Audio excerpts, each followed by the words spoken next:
In the heart of New York City lived a man named Andrew, 35 years old, working for a large financial company. His days began at 7 a.m. and rarely ended before 9 p.m. His salary was high, his colleagues respected him, and his parents were proud. On the outside, Andrew had everything.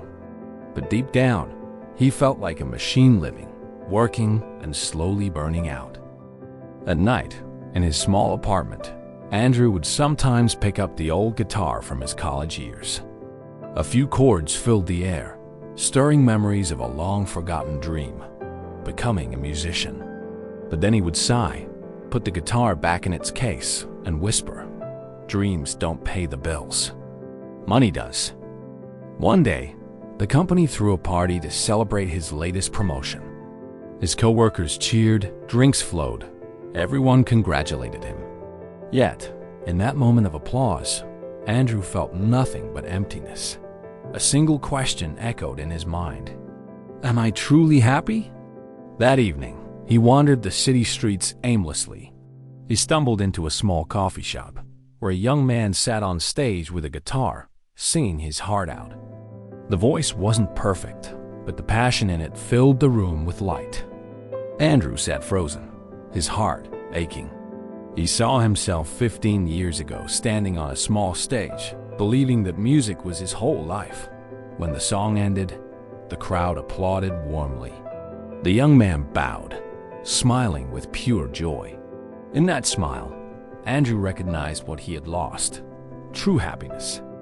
From that night on, Andrew began to change. He didn't quit his job immediately, but he allowed himself to live differently. He worked in the mornings, and in the evenings, he went back to the coffee shop, signing up for the open mic. At first, he was nervous. His voice cracked, his fingers stiff. But with every song, with every clap, with every stranger who nodded in encouragement, Andrew slowly came alive again. The dusty guitar was restrung. The empty apartment was once more filled with music.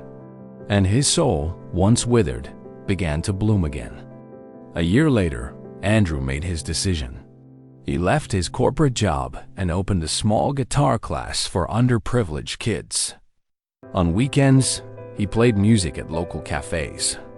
He no longer earned a six-figure salary, but his eyes lit up every time he spoke about a child learning their first chord, or when a stranger approached him after a performance and said, "Your song made my day a little lighter. Thank you." Andrew finally understood. Happiness doesn't come from titles or bank accounts. It comes from living true to yourself. One evening, after finishing his favorite song, Andrew looked at the audience and said with a smile, "Life is short. Do what makes you happy. Because in the end, we don't live to please the world. We live so our hearts won't regret." The room erupted in applause. But the loudest applause came from within Andrew's own heart applause for finally choosing himself. Final message. Life is short. Do what makes you happy.